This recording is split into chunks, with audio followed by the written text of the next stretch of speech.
space in between.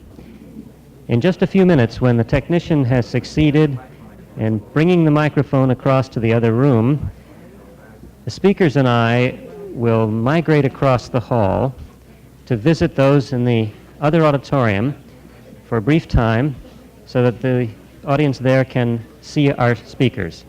And then we will come back again to this auditorium.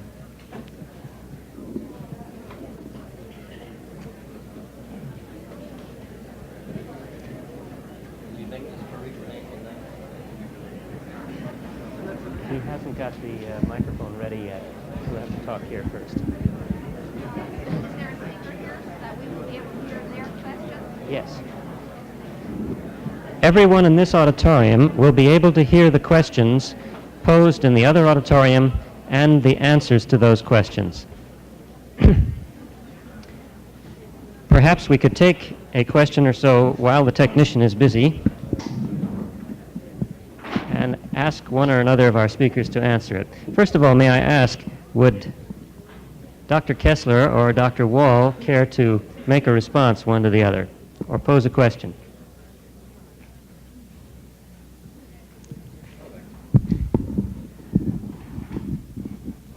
I was wonderfully impressed and very touched by what I heard from Dr. Kessler, as I saw by your attentive faces that you were. I feel somewhat advocatus diaboli. However, can you hear me? In being strongly partisan for science, because it is a current view, I think, that the science spends his life in accumulation or mensuration, and that he has no sense of ethics, so to speak, except those that are heuristically or pragmatically derived. I think one of the things that was very instructive to me was the study of the kinds of ways we all handle the problem of death. And I found that there are no non-magical ways of dealing with death, but that some are more magical than others, and that the best ways generally of handling it, so it appeared to me, was to use as little magic as possible. And I think if it is true that, as Richard says, that the meaning of meaning is that there is no meaning, it is necessary to postulate one irrational premise, and that is that there is worth and value for the aggrandizement of ourselves and for our species. If one does this, then you don't, the scientist mixes his interest and his curiosity with compassion. And as I said, I wish there was a long Greek word for it, because it redounds much to human benefit. I think it is possible to be compassionate and to be interested and to be loving and to be a scientist. I don't think those are conflicting terms, although it is true we haven't the vocabulary and the skill that the poet brings to these things. I think, however, when one compares, to my mind, it seems to me that everyone is the positive enemy of rationality. I don't see it as Dr. Kessler does, that everyone wants to be within the rational circle and looks with contempt upon the mystical exterior. It seems to me often just the opposite. And I think the people who have used mysticism as a kind of way of dealing with humankind and of human life have made such a bust of it, and they have such bloody hands, that I, for one, will be a little more content with a more rationally derived ethic, although I admit that it isn't nearly as poetic. I hope it is more pragmatic.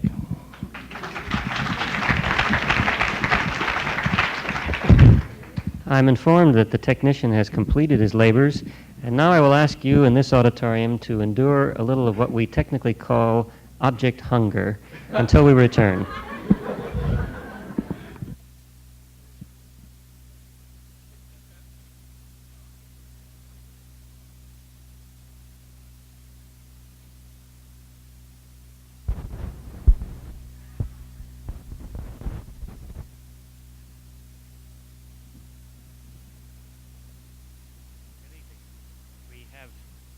Can you hear me?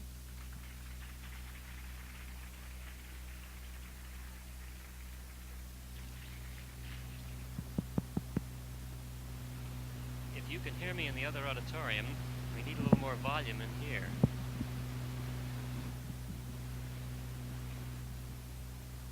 Can you hear me project a little bit. We'll learn to have feedback. We're waiting for the lectures. Dr. Kessler is half behind the screen.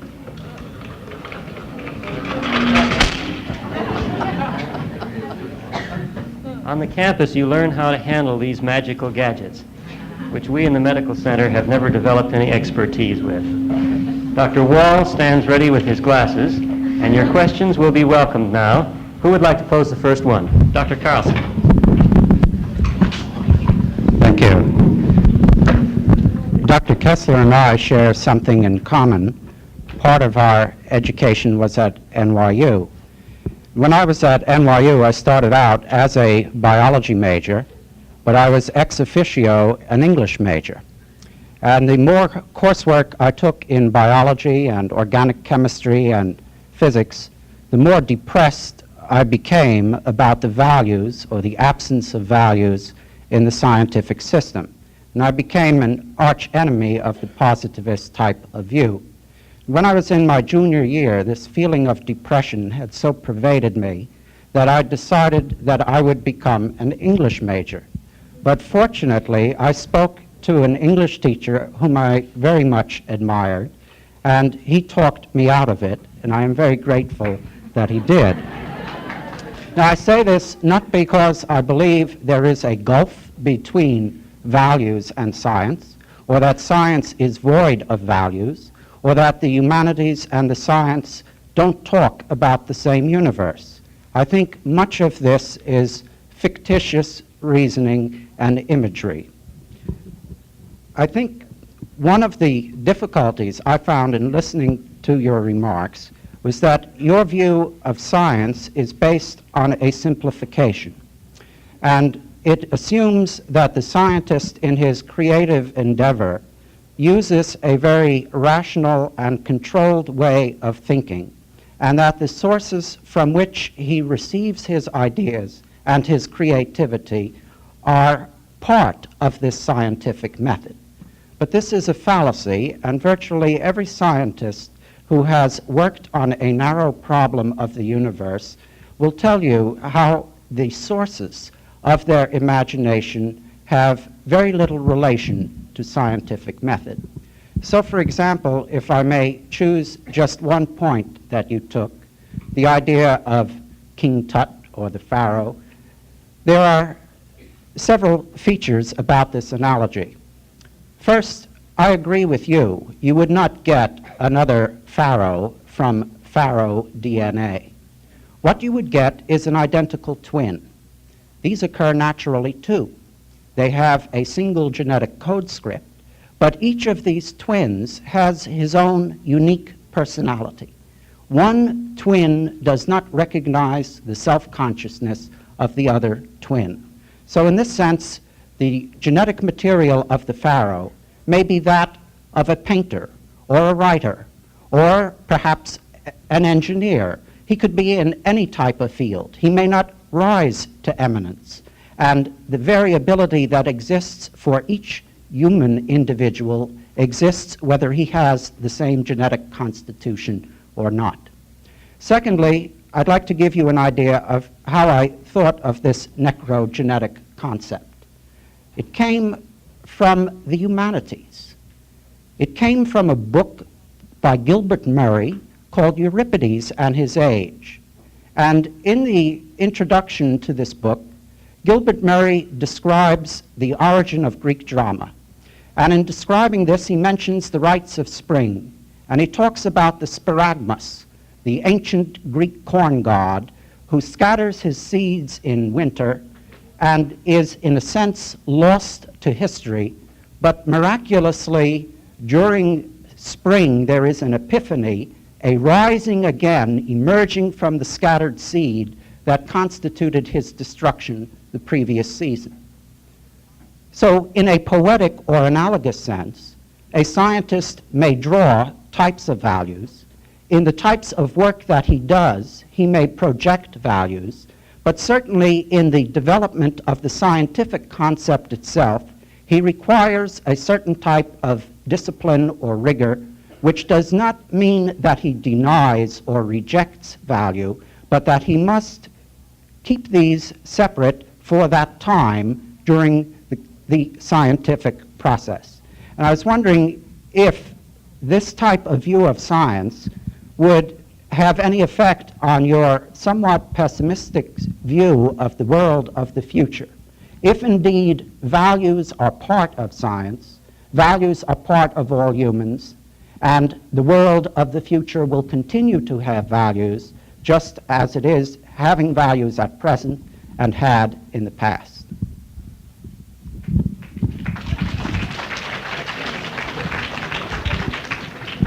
Thank you, Dr. Carlson. I think we must have been looking at the same scientists as undergraduates together. I did not, as a matter of fact, at NYU suffer the same soul searching. I had been, as a matter of fact, to put it simply, dedicated to science from the age of 10. Along about my senior year, I dropped the idea of becoming a scientist, although I disappointed a great many people because I had steady hands with a microtome.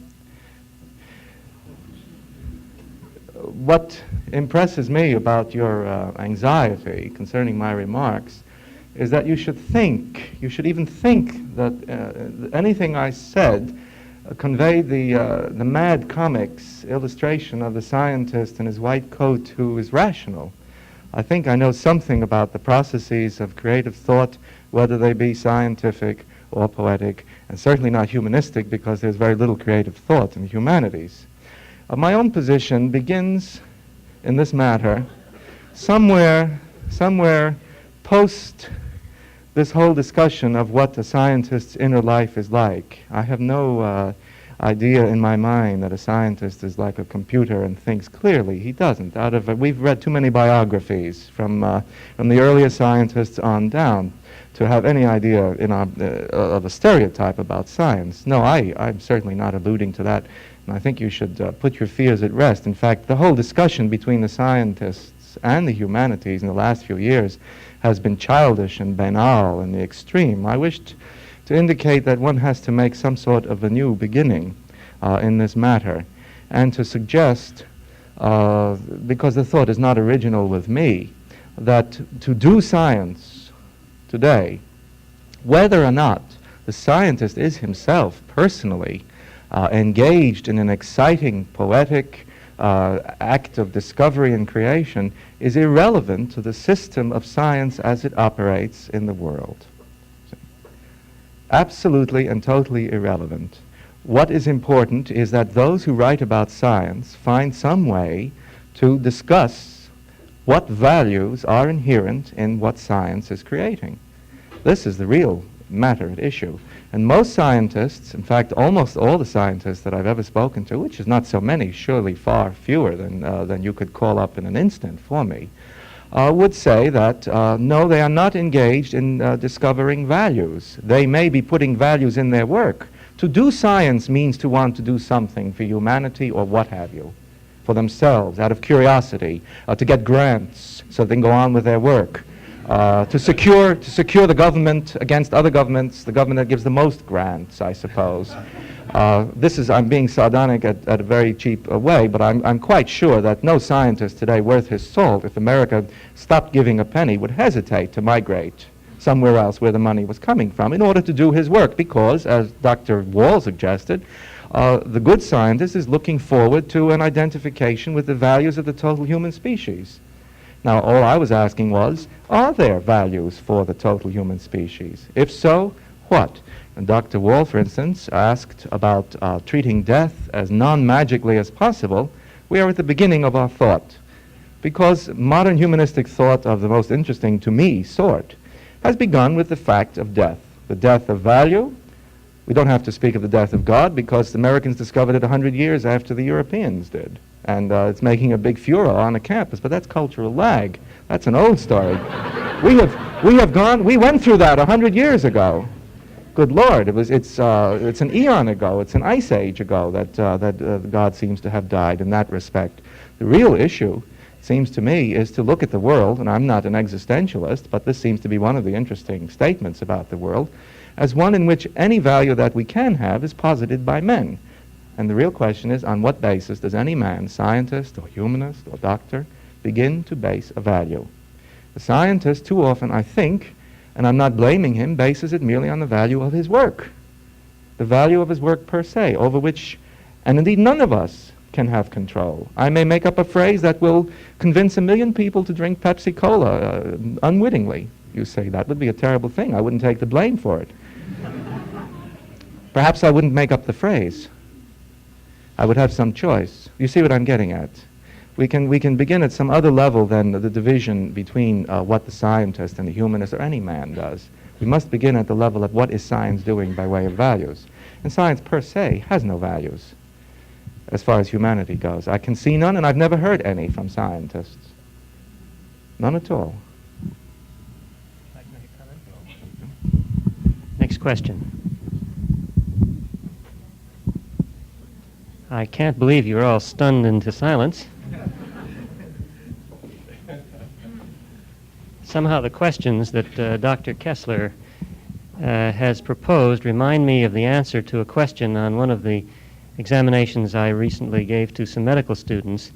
One answer came back, indubitably probable.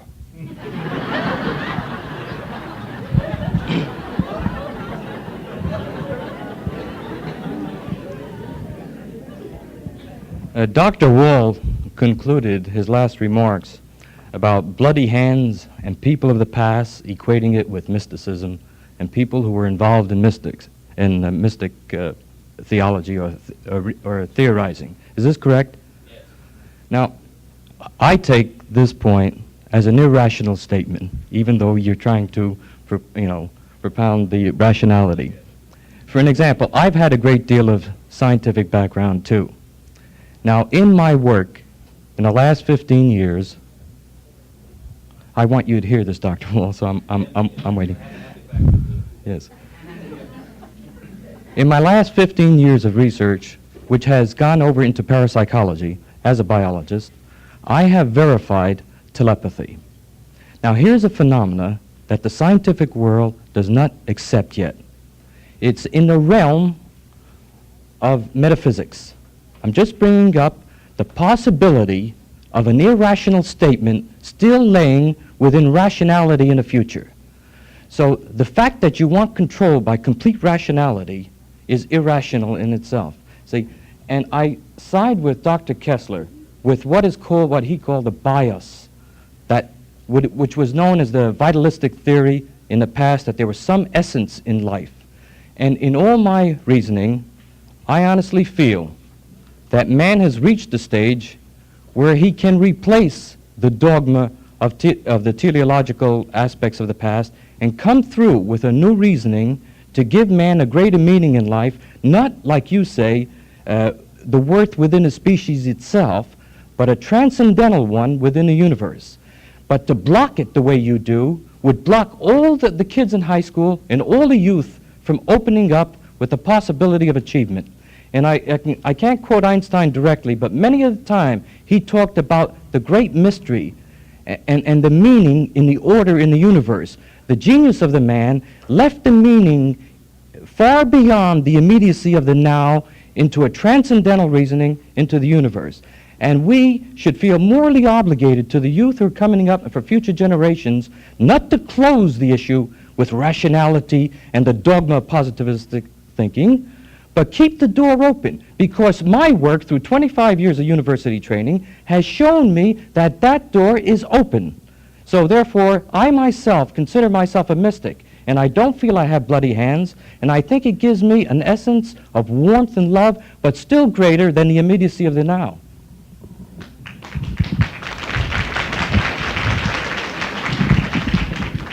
Thank you for the explicit character of your view, and I know that many persons of goodwill indeed identify with your viewpoint. It is my own view that, and I have it 2 times in my life, carefully examined all the evidence in relation to extrasensory phenomena. I have found no study that in any way convinces me, with the most careful charity, that it in any sense exists. I have not seen any replicable experiments that have been able to do this. I meet often persons who are strongly convinced through subjective experiments or experiences such as yourself who convinced that this, that this is a phenomenon.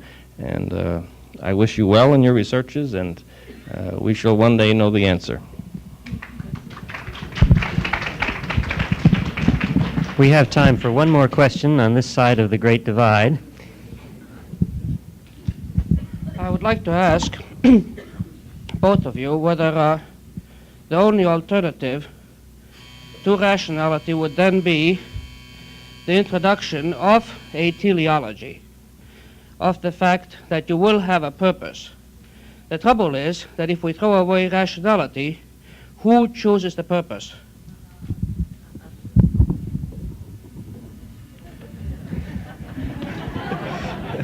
I don't think we will lack for self-chosen choosers. I think this is what the evidence of history has shown us. And I remember in talking about this the other week with Dr. Wahl, pointing out that one of the things that has frightened all of us more now than it used to is the possibility that because of the extension of communication and control, physical control in society, one person like Hitler can seize control of an entire society with relatively easy means at his disposal.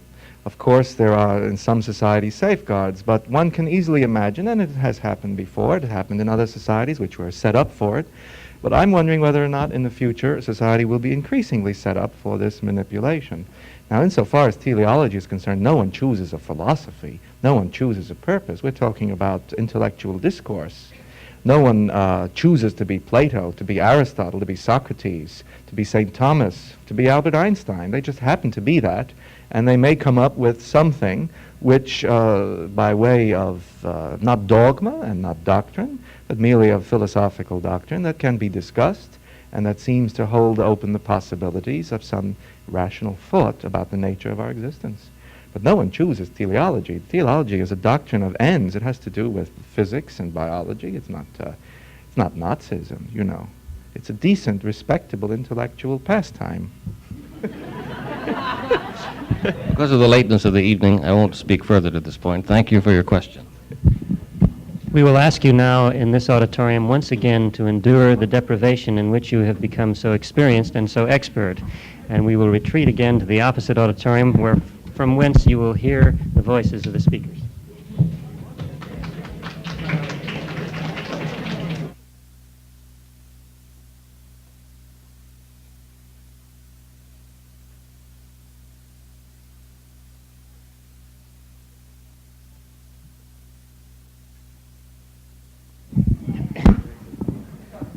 I see that we're coming to the end of endurance this evening. Can we ask for a few questions and then we will stop? When are you going to reschedule this in a larger auditorium? So far, there are no plans, but the operation of the supply and demand principle in university life being what it is, it takes precedence second only to publish or perish. I am sure that there will be an opportunity to discuss again such issues.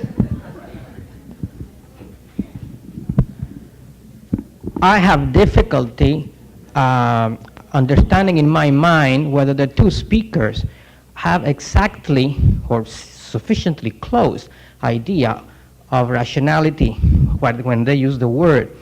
Perhaps it would help us all if each of them would try to, if not define, which may be impossible to do, but at least explain in some way with other words what each of them meant by the word rationality.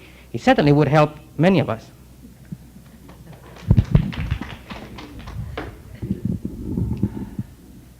I don't think that one's working.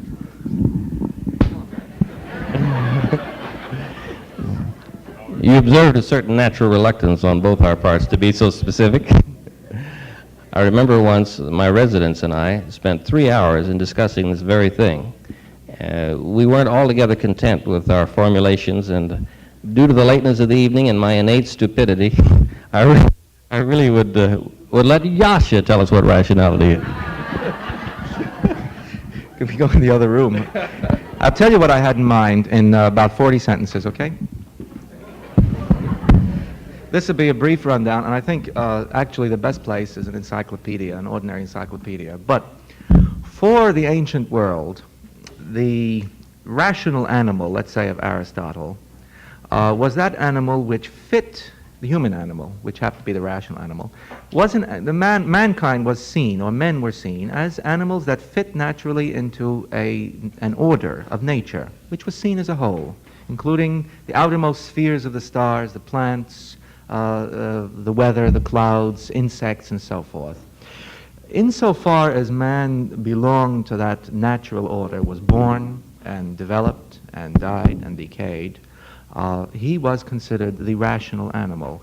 It comes from the sense of ratio. He fitted in the sense of proportion. There was abruptly a break in Western thinking along about the time of Christianity, in which, because the Hebrew psychology never accepted the idea that man was totally of the natural order, but shared to some extent in the transcendental divine by having a soul. The only one who questioned that was Job, as you know, who said, or Ecclesiastes, excuse me, who said, who knows if the soul of man goes up like smoke or into the dust when he dies. This is the only one in the Bible who questioned it. Otherwise, there was some idea that man had some spark, some particle of the divine, which was breathed into him at his creation. Then, shortly afterwards, under the, let's say, Christian theology that grew up in the West, oversimplifying horribly, the idea was that man had an animal portion and that he had a spiritual portion, and that the animal portion was merely a temporary vehicle for his spiritual portion, which belonged to a God which was not of the natural order at all. There was a great heresy about this time, the Gnostic and Marcionite heresy, which declared that even the universe was not made by God, but was made by demons, and that we had not a spirit or anima, but a pneuma, something which was so alien that it belonged to nowhere in the universe, but it must return to God, and it must revolt completely against all of created being. This is an interesting doctrine because it has modern counterparts, possibly. Then, when this heresy had been knocked down, we went along happily for 1,500 years thinking that there was the spiritual and the animal. That is to say, the body that we all know and that which was given to us, which we were conscious of, or which we were not conscious of but should act as if we were conscious of, to take care of, our souls, in short. And which was the job of the church to maintain and to take into its care, its concern. When this doctrine began to suffer certain difficulties, and this is why I alluded to Descartes, who said, I have a soul and there is matter, but the two, are maybe located in the pineal gland together. I mean, that's the point of entrance. This was bad medicine, but it was for him something to get past the bishops with, I guess, because he was in correspondence with the church all the time. He wanted to get on with his mathematics, and there was nothing. Man was a machine and animals were a machine. And if they could be considered like machines, they could be treated like machines, which is to say they could be understood as atomic creations in the world.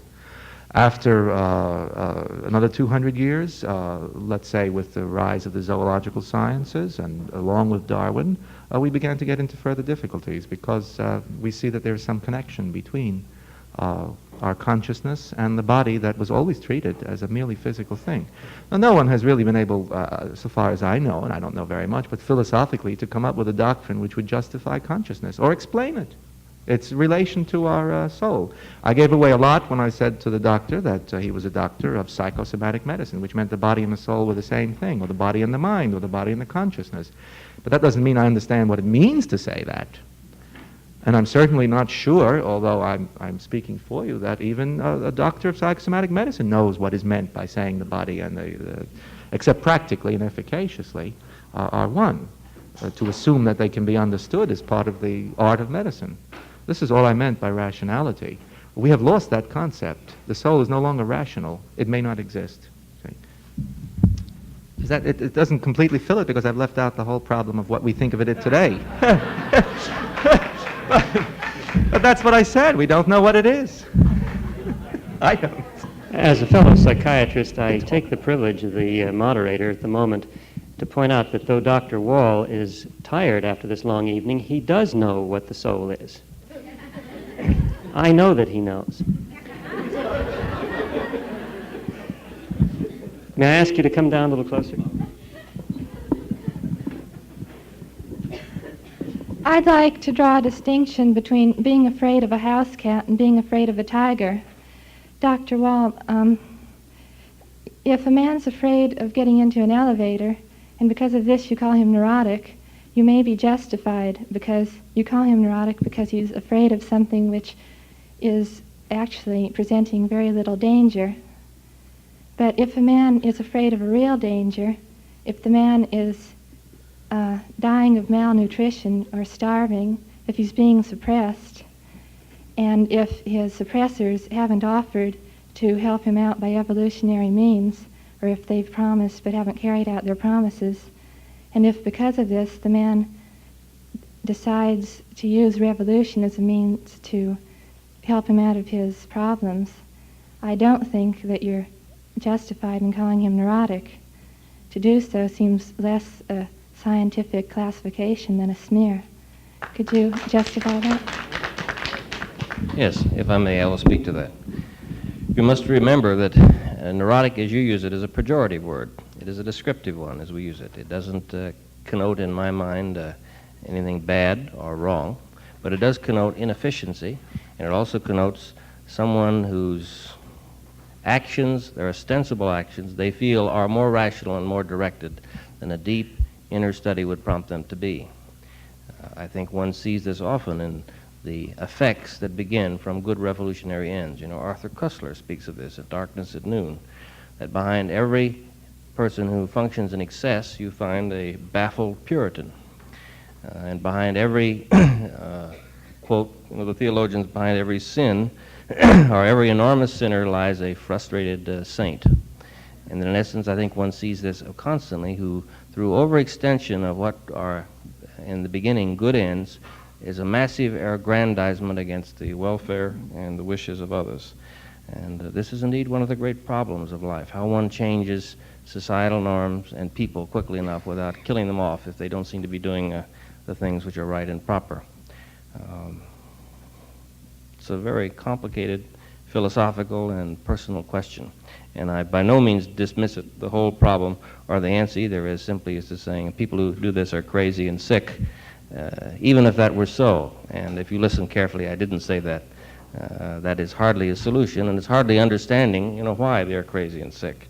And the great handmaiden questions in psychiatry are first why, and second why now, and then lastly how, and what is the least thing of significance in science. I think we have time for one more question over on this side of the auditorium.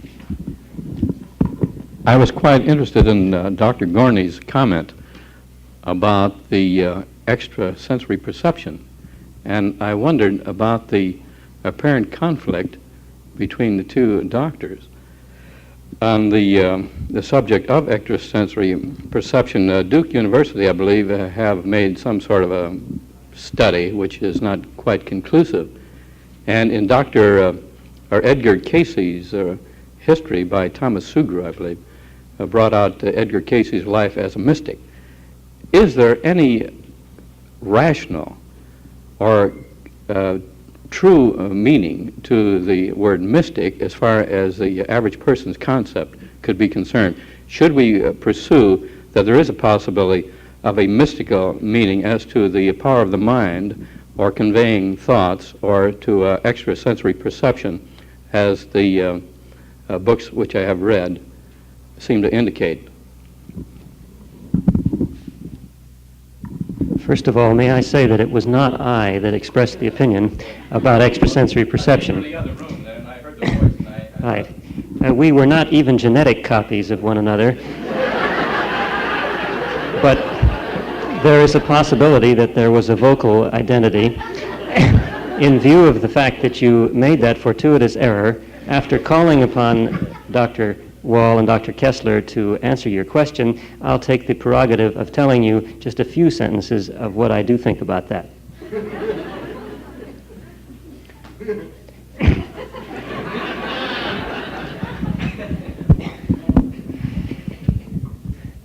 It's been said by many people throughout the ages, some of them religious people, that there's a time for everything. There's a time for asking any question. And one of the great blights in the course of civilization is the addiction which successive generations have to asking questions too soon.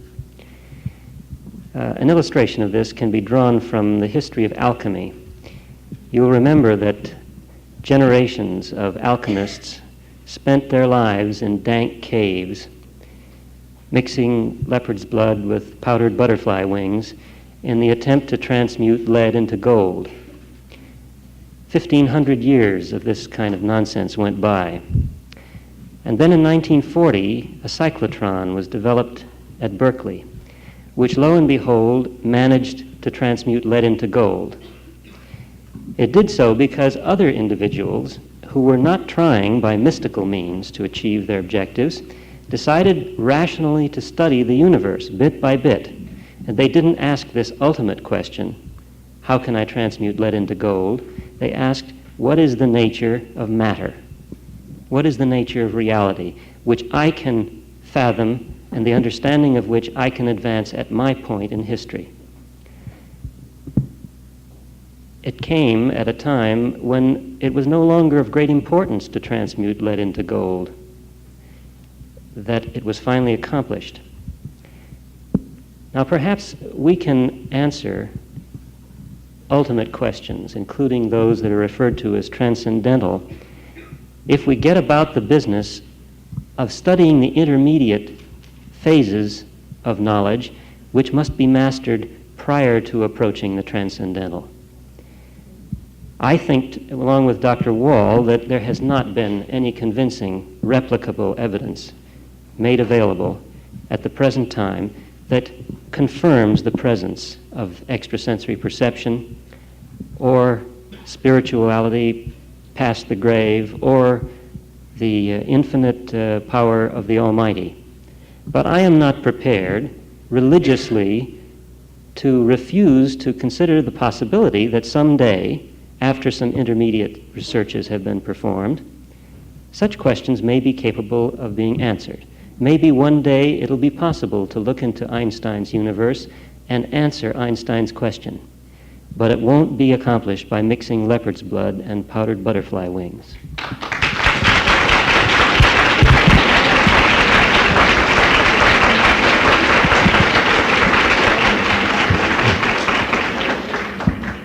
And now, regretfully, I think we must draw tonight's session to a close. May I point out that next week, in contrast to our discussion tonight of the mind, we are to consider the brain, which is the physical organ that is the substrate of the mind. And we will have Dr. Bernice Wenzel and Dr. Kurt Meyer to address you on prospects for control of the brain. Good night.